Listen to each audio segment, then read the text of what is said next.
Magandang araw mga kapatid. Saan man kayo naroroon ngayon at ano man ang inyong ginagawa.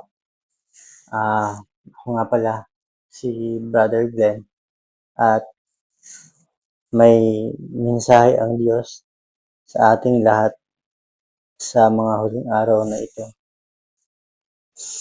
Sa pangalan ng ating Ama sa langit, ang lumikha ng langit at lupa, ang lumikha ng buhay natin, ang lumikha ng sanlibutan, sa pamamagitan ng kanyang anak, sa pangalan ng ating Panginoong Jesucristo, ako po ay magbabahagi sa inyo kung ano ang ipinahayag sa akin ng Diyos at kanyang ipinaunawa sa akin. So mga kapatid, nais ng Diyos na tayo ay iligtas mula sa kadiliman na ating kinalalagyan. Ano yung kadiliman na ating kinalalagyan? Ito yung deception ni Satanas na kanyang ginawa sa ating unang magulang, sa ating pinagmulan na si Adan at Eva. Dinisib ni Satanas si Adan at Eva, at si Adan at Eva ay napaalis sa halamanan ng Eden kung saan ang Diyos ay kapiling nila. So mga kapatid, ito ang spiritual na reality, na realidad na nangyari. Kung bakit ang tao ngayon ay nawalay sa Diyos. Bakit tayo ay naputol ang connection sa Kanya. So mga kapatid, iiksiyan ko lang ang mensahe na to, pero sa totoo lang mga kapatid, mahaba to. So isa-summarize ko mga kapatid.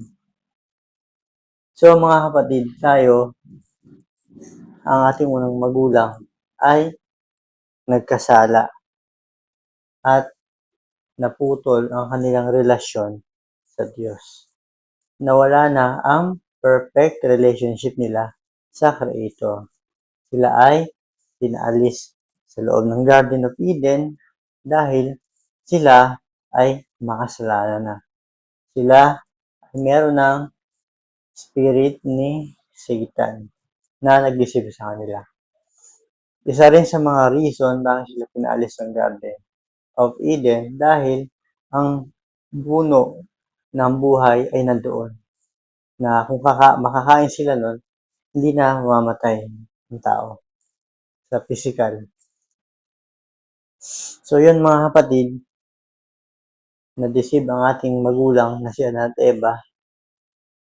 Mula noon, hindi na ang perfect will ng Diyos ang gumagana sa tao. Ang tao ngayon ay meron ng espiritu ni Satanas. So, yun mga kapatid, doon tayo galing. Kaya ngayon, malalaman nyo bakit parang ang layo natin sa Diyos. Bakit hindi, parang wala tayong relasyon sa Kanya. Parang okay lang sa atin na walang relasyon sa Kanya. Deception yan mga kapatid. Yan ang deception ni Satanas na pilit niyang nilalagay sa atin na hindi natin kailangan ang Diyos. So mga kapatid, mula noon, ang tao ay palayo na ng palayo sa Diyos. Hanggang sa nawala na ng tuluyan ang Diyos sa buhay ng tao. Nawala na. Kaya ang dami na ngayong mga atheist, ang dami na ngayong mga hindi naniniwala sa Diyos. At mga kapatid, lilinawin ko lang, ang paniniwala sa Diyos ay may dalawang bagay, may dalawang uri. Meron naniniwala sa bibig, meron ding naniniwala sa puso. Kung naniniwala ka sa Diyos, that means kailangan mo siyang kilalanin.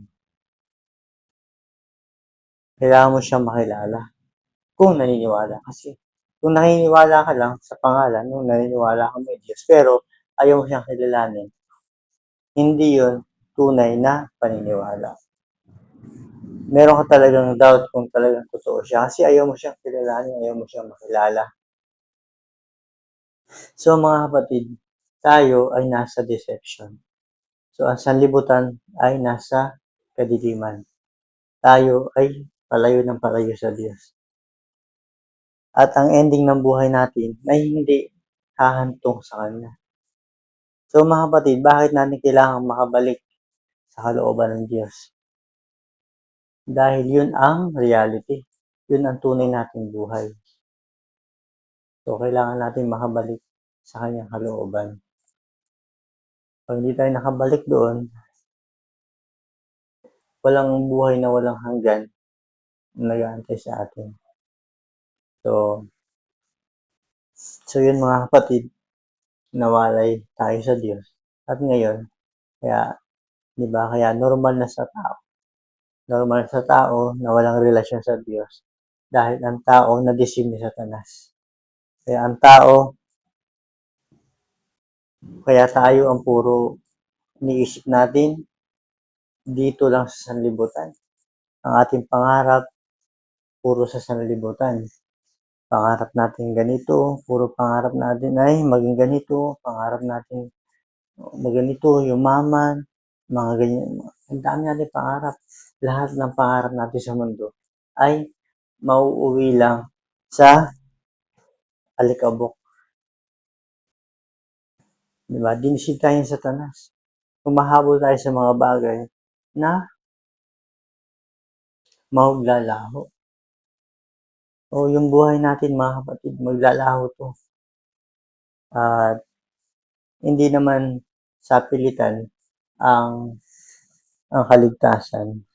So, ito, pagkatapos yung marinig to, nasa inyo na kung pipiliin yung makilala ang Diyos o hindi.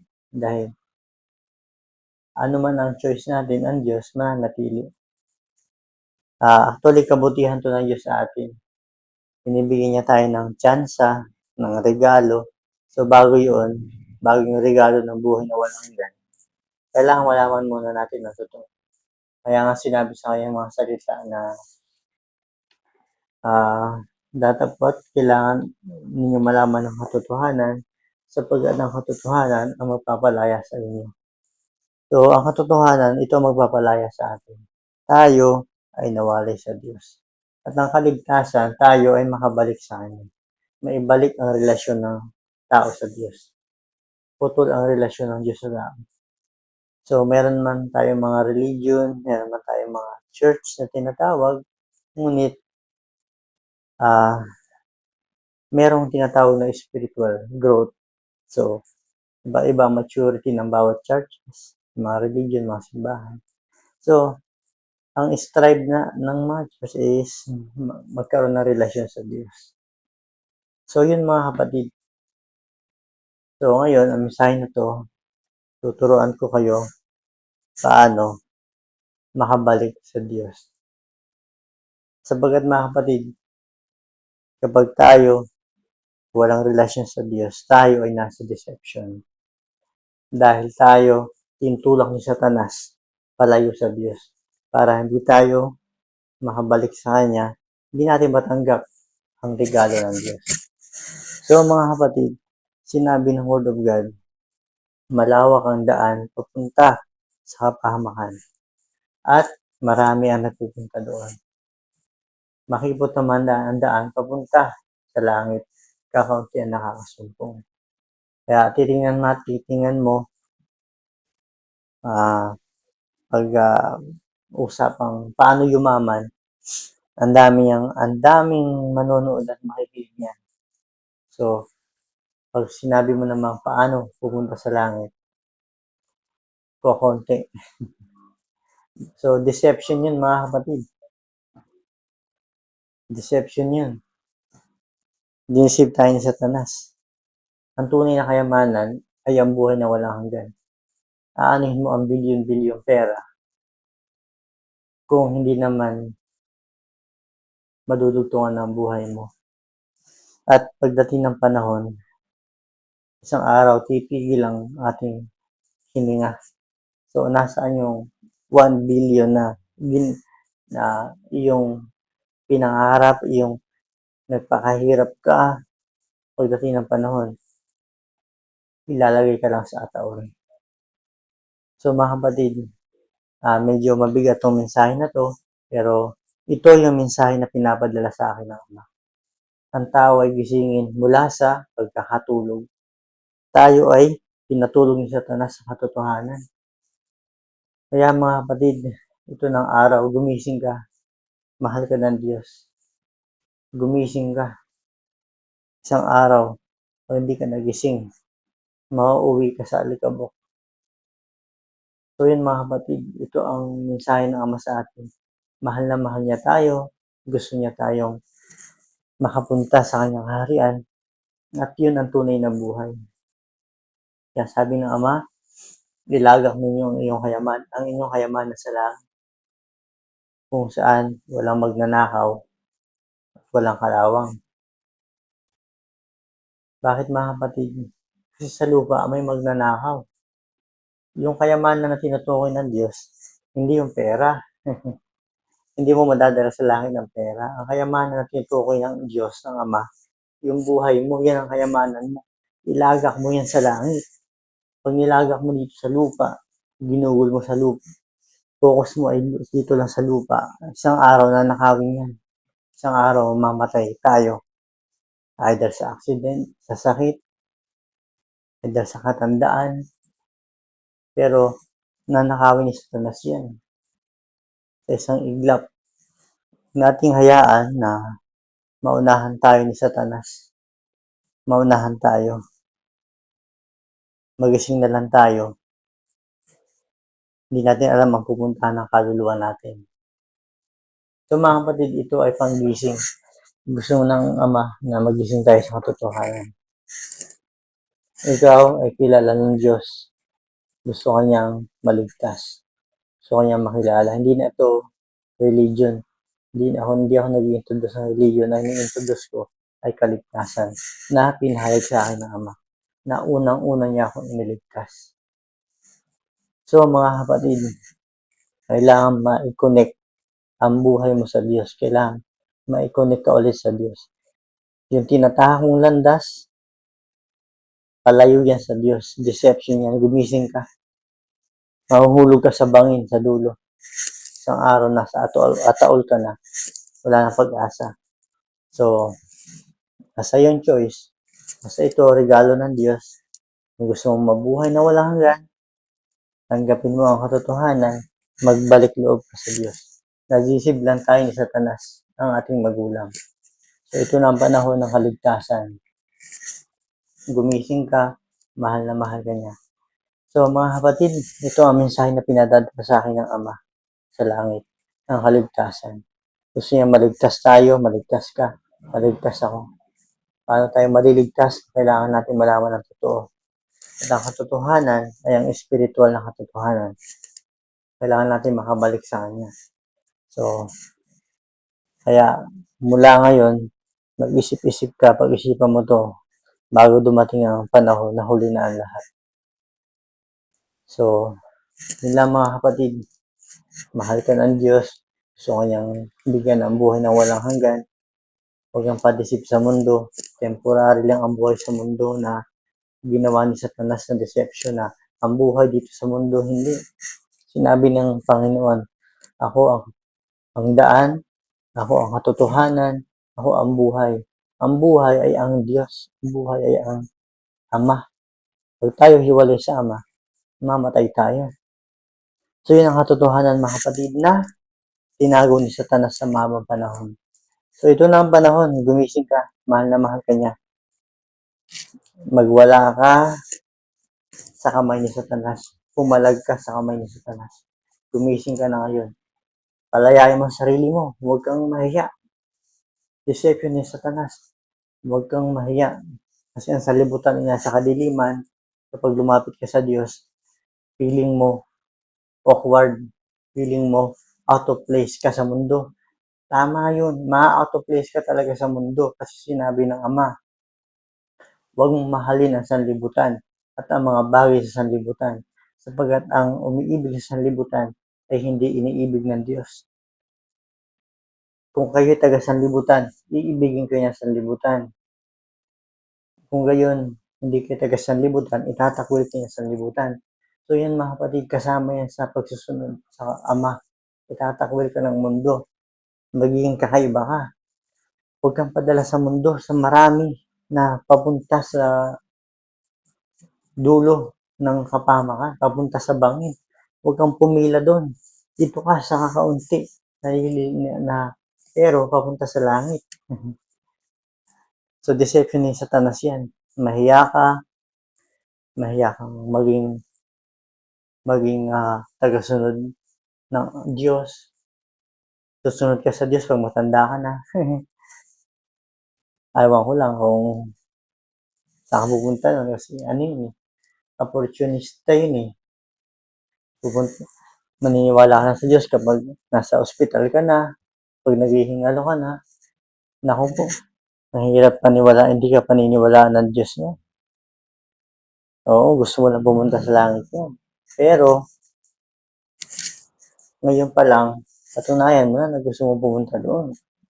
Kasi pagpunta mo doon,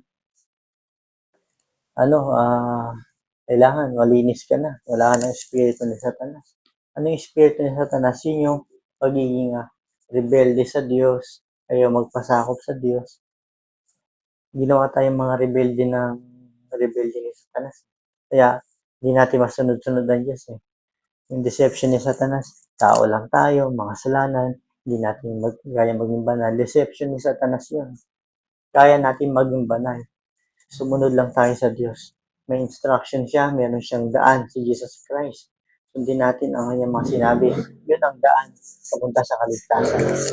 Kaya ngayon, lahat ng deception ni Satanas ay aking ihahayag. So, ito ang pasimula ng inyong kaligtasan, ng ating kaligtasan. So, mga kapatid, ito ang aking unang video patungkol sa kaligtasan. Marami pa to. So, sumubaybay ka, makinig ka, mag-message ka sa akin. Kung gusto mong magpa-Bible study, mag-message ka lang. Titingnan ko kung malapit ka lang. Tingnan natin kung makapunta ako ng personal. Kung hindi, pwede naman tayo sa online. So, mga kapatid, yun lang. Pagpalain kayo ng Ama. Buksan ninyo ang inyong puso sa kaligtasan ng Diyos. Mahal na mahal niya kayo. Kaya mga kapatid, sa pangalan ng Ama, ng kanyang anak, ang ating Panginoong Jesucristo, mahal na mahal niya kayo. Iniiwan ko kayo sa kanyang mga kamay. God bless mga kapatid. Ito ang pasimula, hindi pa ito ang tapos. Kaya may mga susunod pa tayo. Magsasamahan, sabay-sabay tayo sa kaligtasan. Mahal na mahal kayo ng Ama sa pamamagitan ng kanyang anak, ng ating Panginoong Jesucristo. Amen.